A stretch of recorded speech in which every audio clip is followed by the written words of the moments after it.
não são quantificados por região.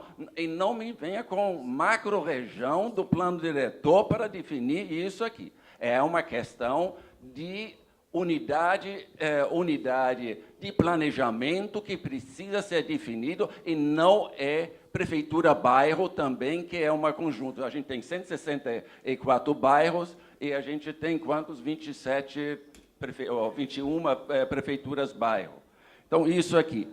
E, junto com isto, na análise que vocês fizeram sobre os planos de novos modais que vão ser implantados, você já tem que apresentar o que capacidade você vai instalar para poder resolver esses gargalhos de passivo que estão aí. Se a gente não tem o passivo e a gente não tem a capacidade por geolocalização que vocês estão instalando, o diagnóstico não está completo. Obrigado. Ok, vamos lá. Vamos concluir o bloco e a gente responde todos. Acho que só falta mais uma pessoa, é isso?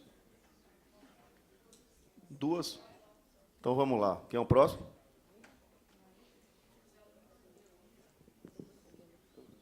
José Aloy, urbanista, Comissão Especial de Desenvolvimento Urbano da Assembleia Legislativa. Na verdade, são duas questões. Primeiro, eu vou falar de participação, e segundo, eu vou falar sobre planejamento, pegar a linha de Socorro, de Rodrigo, também do vereador, e falar sobre planejamento metropolitano. Sobre participação, é quase uma questão de ordem. Eu acho que a gente está tateando ainda o entendimento do que é participação popular. A gente não sabe direito o que é. E aí eu queria pedir sensibilidade da mesa e pedir sensibilidade da plateia de não entender participação como uma coisa irritante, na verdade. Porque, por exemplo, para mim, pelo meu ponto de vista, quanto mais participação, quanto mais pessoas inscritas, quanto mais pessoas querem falar, melhor vai sair o plano, entendeu? E participação também passa por respeito. Então, por exemplo, quando uma pessoa está falando, óbvio que tem uma dimensão humana, tem uma dimensão do cansaço, ninguém vai ficar aqui o tempo inteiro ouvindo. Então, significa, mas assim, se tem demanda por fala, eu acho que tem que equalizar essa metodologia para que essas falas sejam contempladas. Então, interrupções, pressas, etc., eu acho que isso tem que ser equalizado de alguma forma. Eu acho que a dimensão da participação passa principalmente pelo respeito e pela escuta. A segunda questão que eu queria colocar é sobre a dimensão do planejamento metropolitano, entrando de Socorro, de Rodrigo e do vereador, que é o seguinte. Em janeiro de 2015 foi aprovada a Lei 13.089, que é a Lei do Estatuto das Metrópoles. Essa lei ela traz uma série de diretrizes de gestão e planejamento para as regiões metropolitanas, que é o caso de Salvador. E essa lei ela traz uma coisa chamada FEPIC, que é Funções Públicas de Interesse Coletivo. E mobilidade é uma função pública de interesse coletivo.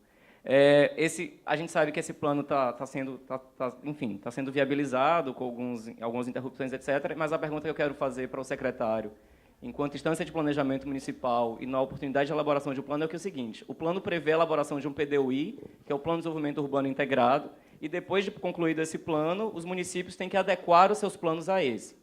Existe uma entidade, que é um comitê técnico da região metropolitana, com representação dos municípios, que deveriam fazer parte para poder fazer esse planejamento metropolitano.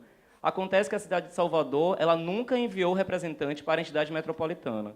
Pelo meu ponto de vista, significa dizer que a cidade de Salvador não reconhece uma instância de gestão metropolitana. Aí eu queria saber como o plano ele traz... Salvador, a gente sabe também que não tem competência de legislar sobre o uso do solo dos outros municípios, tem sobre o seu próprio município. Aí eu queria saber como o plano traz a diretriz que o pensamento metropolitano está sendo integrado.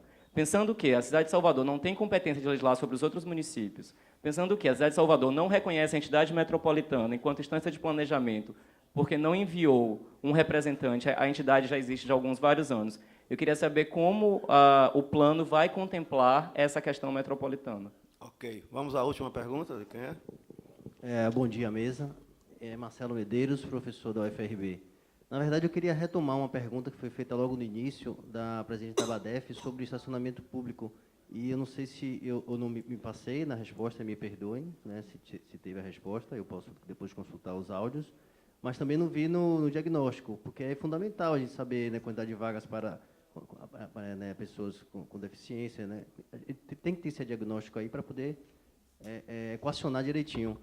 E a segunda coisa é só reforçar, na verdade, assim como o professor Juan, eu também desenvolvo um projeto junto com a UNEB, né, em parceria com a UNEB, sobre, nós fazemos o mapeamento e inspeção de pontos de ônibus, com foco na acessibilidade. Já é sabido da secretaria, né, tanto do excelentíssimo secretário quanto do diretor, e o professor doutor Ulisses também. Porque eu percebi o seguinte, na apresentação, 12 foram escolhidos ou selecionados, não sei, 16 pontos de ônibus para tentar fazer um levantamento, né, 84. do micro. E 87. 87. Nós temos mais de 3.000 pontos de ônibus e a gente já está chegando no nosso projeto a 1.500. Então, acho que a gente pode colaborar bastante, né, com o diagnóstico e com as futuras propostas aí que podem vir. Obrigado. Vamos lá, vou passar para o doutor Chico Liz, para ele responder aí a Juan e a Cal. Depois a gente passa aqui para os outros.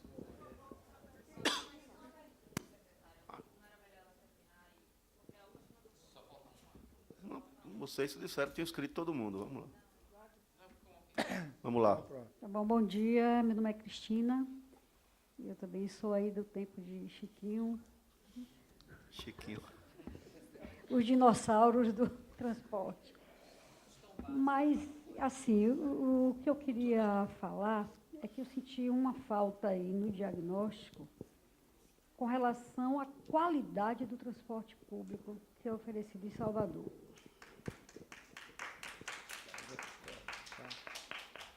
Então, assim, a gente vê assim, muita queixa que está reduzindo o volume de passageiros transportados e a gente se pergunta por quê. Pode ser por a questão econômica, pode ser também. Mas o que eu vejo, assim, tem outras questões, a própria, o incremento do mototáxi, os aplicativos hoje, né, que tornou mais barato você fazer um transporte por automóveis, mas me parece que a questão central é a qualidade do transporte público, a qualidade do equipamento, e isso, quando eu falo a qualidade do equipamento, eu estou me referindo não só aos passageiros, mas como também aos operadores. Eu não sei se vocês pensaram em medir, por exemplo, a questão do ruído interno dos veículos. É uma coisa simplesmente insuportável, né? Aquele bate-bate de vidro, de catraca, enfim. A outra questão, a altura dos degraus, inacessível para qualquer pessoa que tenha um mínimo de deficiência. Eu, por acaso, o mês passado estava com o braço quebrado, não podia dirigir, e foi muito difícil pegar ônibus na cidade de Salvador. A outra questão dos pontos de ônibus. Acho que Iris, que está aqui presente, há alguns anos atrás, fez o estudo dela de mestrado em função da qualidade dos pontos de ônibus, e eu acredito que nada mudou de lá para cá. Então, complementando com essa questão da qualidade dos ônibus, a questão das calçadas. Aqui o secretário falou que é lei, que cada um cuide da sua calçada. Eu acho que esse é um ponto que tem que ser revisto. Pelo Código de Trânsito, o sistema viário contempla não só o lugar que o carro anda, mas o lugar que as pessoas andam. Então, eu não entendo por que o órgão público tem que investir no lugar que o carro passa e não tem a obrigação de investir no lugar que as pessoas passam. Então, tudo isso... Então, eu acho que tudo isso é uma questão que a gente tem que ver nesse diagnóstico, né, porque o transporte público ele começa na casa, ele vai andar até o ponto de ônibus, ele vai subir no ônibus, ele vai descer e vai andar até o final do seu percurso, da sua viagem. Então, enquanto a gente não enxergar essa questão dessa qualidade do transporte, começando na residência, terminando no final... por favor, concluindo, professora, 3 minutos já. A conclusão é essa, é que a gente realmente... Eu senti falta disso, né, desse índice de conforto, que eu acho que é uma coisa que é importantíssima. Enquanto a gente não vê isso, a gente vai continuar vendo redução de número de passageiros. Não é à toa que, se você chegar nas estações de ônibus, tem um stand lá da Honda vendendo moto. Obrigada. Ok. Nós vamos passar para o doutor Chico, mas só dentro disso aí, eu acho que a senhora, como experiente, competente, foi superintendente dos órgãos, sabe? Mas você não focou aí o principal problema que as pesquisas mostram. Nós fazemos pesquisas de 6 em 6 meses do transporte público, até porque essas pesquisas são exigência da concessão, certo? E hoje, o item número 1 da questão do transporte público é a falta de segurança pública. As pessoas têm medo de ser assaltado, do ônibus ser queimado e preferem se juntar entre 3 ou 4 e de mototáxi. Então, é um item que só para botar aí dentro do seu raciocínio. Vamos lá, doutor Chico.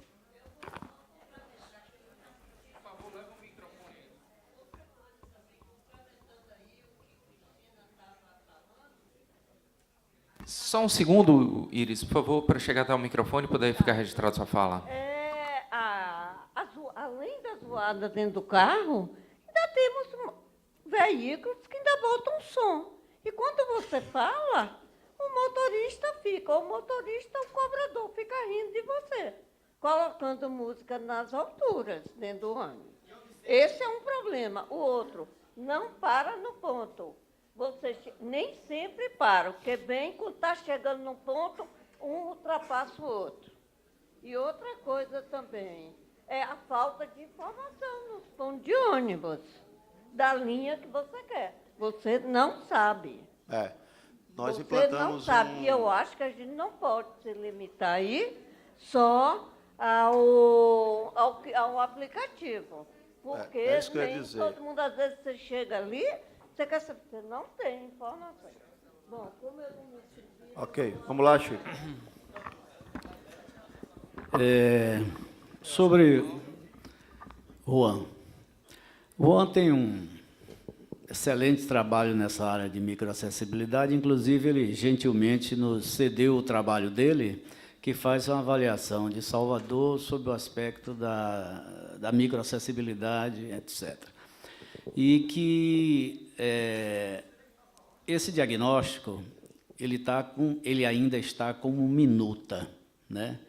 Então, a partir dessa audiência, a gente vai consolidar o diagnóstico final.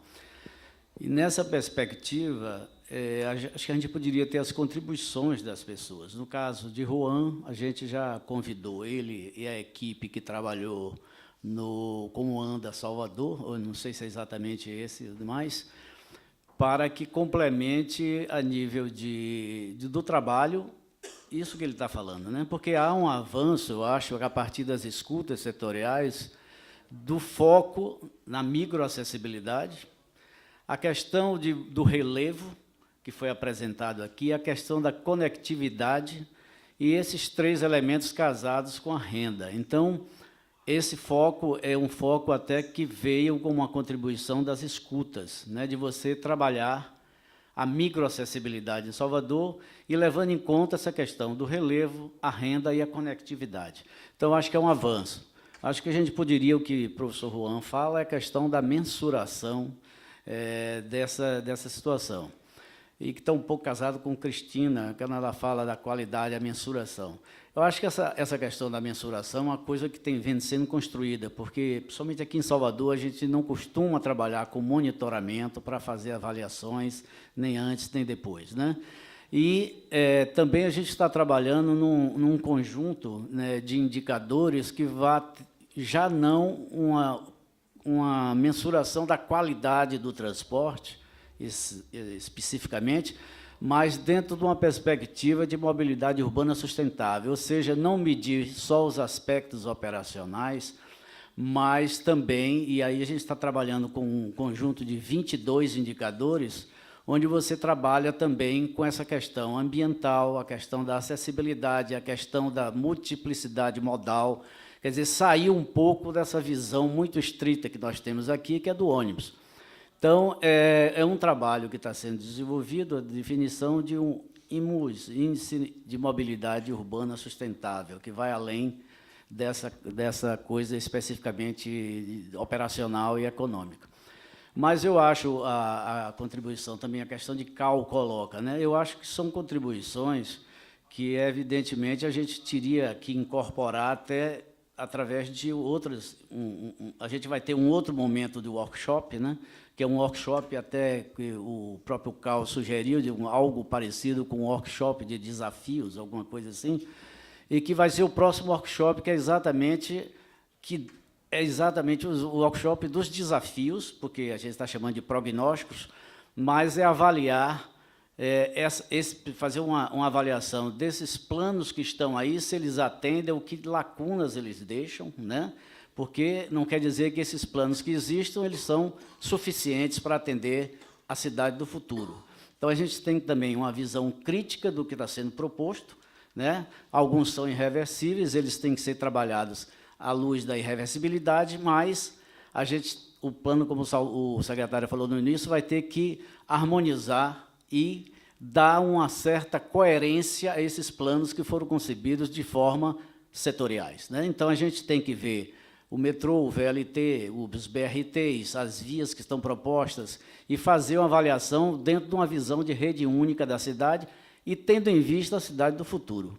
Então, a gente, nesse diagnóstico, o que foi apresentado aí é um sumário, muito sumarizado, pode dizer assim, porque a riqueza de dados que tem aí é muito grande, né? Eu acho que cabe a disponibilidade das pessoas que se dispuserem a ver o site, ter uma grande massa de informações atualizadas, e, dentro desse aspecto, eu acho que vocês poderiam dar uma contribuição específica, ou fora, extra, vamos dizer assim, extra, como a gente estava pensando, não só no caso, por exemplo, de Quirino, né, Quirino? Não sei, pacote.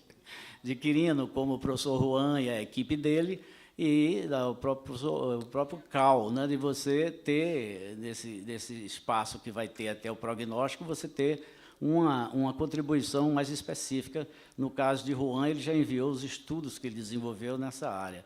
Então, acho que são bem-vindas as contribuições, e a gente, necessariamente, não é rígido no sentido que não se sabe tudo. As contribuições, eu acho que as escutas setoriais mostraram isso, foram importantíssimas. Acho que as escutas definiram os eixos principais da discussão do próprio diagnóstico e do próprio plano do próprio diagnóstico. Então, acho que é fundamental essa participação e será bem-vinda, não há dúvida. Santana. Eu queria só complementar. Eu acho que teve duas qualificações que me deixou um pouco incomodado aqui. A coisa do diagnóstico ser conservador, eu não sei o que é diagnóstico conservador, não. Pode ser que a gente não tenha abordado alguma questão, certo? E a questão de falta de análise de qualidade, por exemplo, transporte coletivo. Não, está tudo contido lá, tá? É que o tempo que a gente tinha para analisar aqui, para expor, foi muito pequeno, certo? Mas está contida no documento de diagnóstico.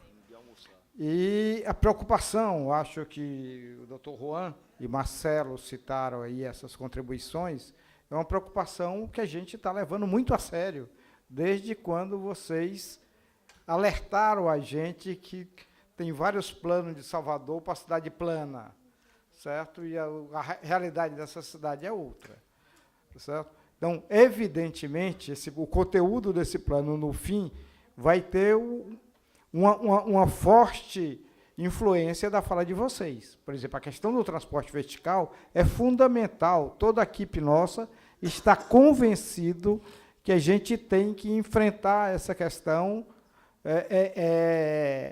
com muita acuidade, com muito cuidado, inclusive tentando buscar formas de como é que mantém esse tipo de coisa. Porque não adianta eu fazer um elevador, não adianta fazer um plano inclinado, se eu não tiver quais são as fontes que financiem a sua manutenção. Vai acontecer que vai ficar um dado degradado. A gente pretende, no final dessa releitura e proposta para a cidade, estar enfrentando essa questão. Certo? Eu fiquei muito feliz, a questão dos pontos, das calçadas, que é fundamental para Salvador, nós calculamos qual a amostra necessária para a gente ter o retrato. Evidentemente que a gente não tem 1.500 pontos analisados. Vamos aproveitar teu trabalho para complementar, certo? Para enriquecer mais ainda essa leitura da cidade. Eu agradeço a tua contribuição de você passar esse material para nós, certo? E a gente conseguir fazer uma leitura mais profunda. Obrigado. Só uma questão aqui. O CAL levantou a questão dos dados primários.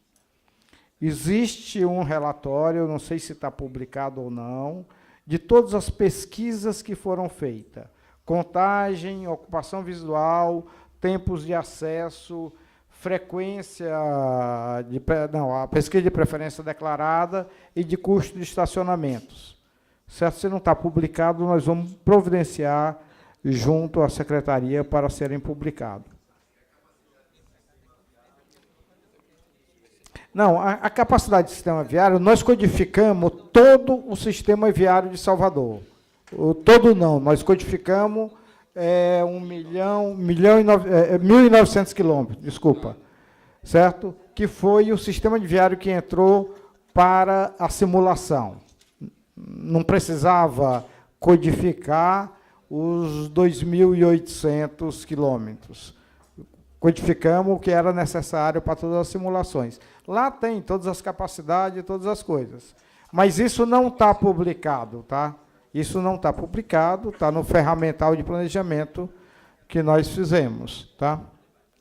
Ok, antes de encerrar, acho que a audiência conseguiu o objetivo era esse mesmo. Vou passar para a doutora Cristina Seixas. Bem, como eu disse desde o início, acho que o papel do Ministério Público é esse, garantir cada vez mais que a participação social ocorra na questão da elaboração do planejamento. Eu creio que, dentro dessa primeira audiência, como foi proposta, de apresentação sumária de um diagnóstico, vai gerar ainda muitas discussões, provavelmente. Já vimos aqui pessoas querendo colaborar, áreas técnicas muito envolvidas, interessadas. A gente vai observar o tempo inteiro isso. Também vamos fazer as nossas contribuições. Já temos aqui nossa assessoria técnica para fazer diversas contribuições. Já estamos aqui num diálogo constante. Mas, enfim, eu acho que o objetivo é esse mesmo, que a gente inicie um processo de participação social dentro do planejamento de uma cidade que, como desde o início se disse aqui, é um plano de Estado, não é um plano de governo, é um plano para durar e para ele ser real, ele ser alterado e construído de novo com a sociedade. Eu creio que o Ministério Público tem muita atenção quanto a isso. Nós trabalhamos bastante, estamos trabalhando na questão da integração dos modais, que já estão aí, né, presentes. Estou indo correndo agora aqui para uma reunião com os colegas em razão até dessa questão da integração de novo. Mas, enfim, acho que a gente vai construindo, vai criando as condições para que a gente tenha, pelo menos, um bom plano. O Ministério Público está atento a tudo isso e vamos, agradeço, e aqui também a Casa do Povo está sempre aberta para qualquer necessidade que seja